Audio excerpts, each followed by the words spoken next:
Hey y'all, welcome to my channel. So today I'm going to be showing you guys how I make fans and just some tips and tricks that have helped me. So here I'm just showing my supplies. I have a sponge, like a cosmetic sponge, my tweezers, a glue ring, glue, and then just some easy fan lashes and some regular lashes. So right here you're gonna see me just taking the tweezers and trying to pull those lashes off. You definitely have to do like trial and error with different tweezers to see which one works for you. Every tweezer doesn't work for everyone. You kind of just gotta take it step by step, trying out different tweezers. So here you just see me testing those tweezers out. Right here, you have to find the sweet spot in each tweezer, because each tweezer has a different sweet spot. So yeah, that's what I'm doing here. And as you can see, those tweezers were not working for me.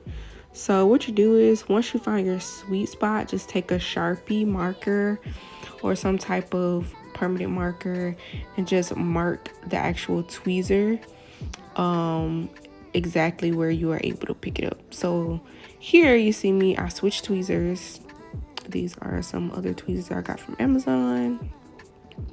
And I'm just pinching, trying to get the perfect fan. And yeah, no, I just threw that away.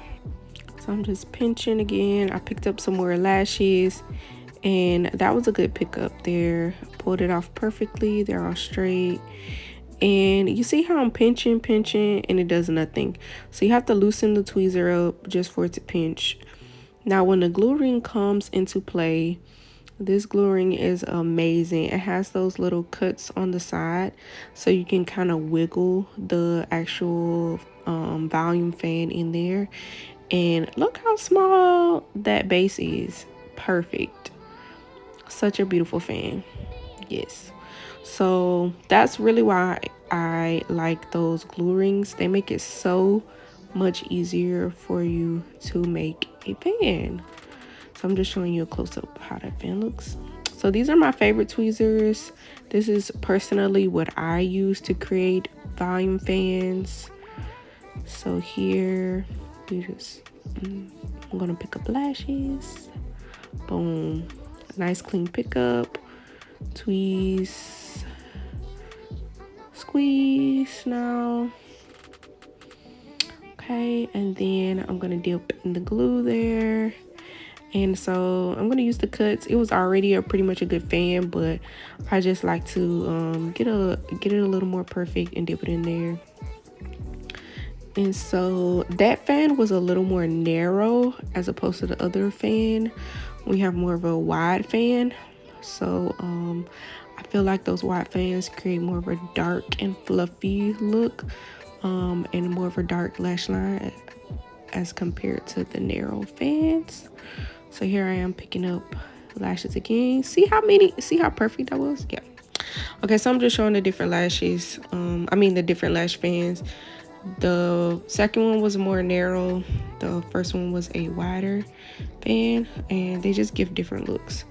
So next you just see me, this is an easy fan. You see how when I picked it up, they all stay together. Easy fans, I personally don't have a problem with easy fans. If they work for you, they work for you, use them. That's what I say. So here you can just see me spreading them out. It is harder to create a skinny base with the easy fans because they have that adhesive already from the glue strip on there, so it does make it a little bit harder. So there's the fan that I created. You do have to keep squeezing and squeezing with the easy fan to get it to a more skinny base.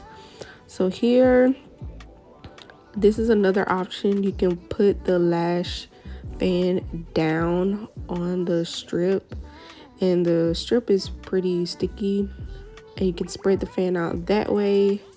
Look at there. Gorgeous, gorgeous, gorgeous. I love it. And then you can squeeze it just to make the base a tad bit smaller. Look at there. Perfect. Perfect. And I say create more of a wider fan when you're fluffing it out on the actual strip, because it tends to get a little bit more narrow, like the fan will loosen up. So I say like make it just a tad bit wider than you usually would. Look at there. Gorgeous fan. Gorgeous. And it's almost as thin as the regular fan. Look at there. Perfection. Okay. I highly recommend getting these cheap sponges to practice on. You can save some coins and just use that. So here I'm just testing out some other tweezers. Didn't like those. These are like boot tweezers, kind of like the other ones, but these are a little more like curved, and the other ones were a little sharper. But yeah, I don't really like these tweezers either. This angle doesn't work for me. I may just have to try and play with it a little bit more, find a sweet spot. But yeah, I didn't like those, so I just put those down. And this is me trying it again, and it just fell apart. So it could very well be the actual tweezers just don't have a good grip, or it could be me. I just didn't take the time to find a sweet spot. But I put those down, honey. I don't have time for that. I'm gonna stick to what works for me. So I love these curved tweezers here. Look at that. That one I would spread just a little bit more because it kind of has some empty space. Okay, see, you can see me pinching. There we go. There we go. So that way we can get a little bit more fuller lash look. So I'm just moving it on the tweezer there. The base is nice and skinny to help with isolation when we actually place it on a lash. All right, so I'm just placing it on the sponge. Gonna give a quick look at that. So that's just how the different fans look. And you just want to keep practicing this, going around the entire sponge, practicing your fans so you can perfect them. I was trying to do like different fans so you can kind of see the difference. So here I'm gonna actually place it on a lash. So I'm gonna do one easy fan, and then I'm gonna do one regular fan. So here's me just spreading this out. This was way too many lashes. You see how thick that is? Look at that base. That base is huge. And so very boxy. That's what you don't want. Makes isolation almost impossible. So me, I'm just trying to squeeze it out because I was trying to work with this. It did get a little smaller, still pretty boxy. And then I was like, oh no, that didn't work. So I decided to grab another set and then just spread it out. Pinch, pinch, pinch. Spread, spread, spread. And then here's how that fan looks. I'm just rearranging it on my tweezers so I can pinch, pinch, pinch again. Okay, yes, got that base nice and skinny. Take it, dip it in your glue, and okay, yeah, so I did take it back through. So you can stretch it just a little bit more. Totally up to you. So for the purpose of this video, I did not put the lash fan 1 to 2 millimeters away from the lash line, but when you are placing them on a client, you do want to do that. But this video is not about isolation and proper technique of placing it on the lash. That's not what this is about. This is about creating fans. So for this video, I didn't do that. All right, so next I am going to grab a regular fan or regular lashes and create a fan.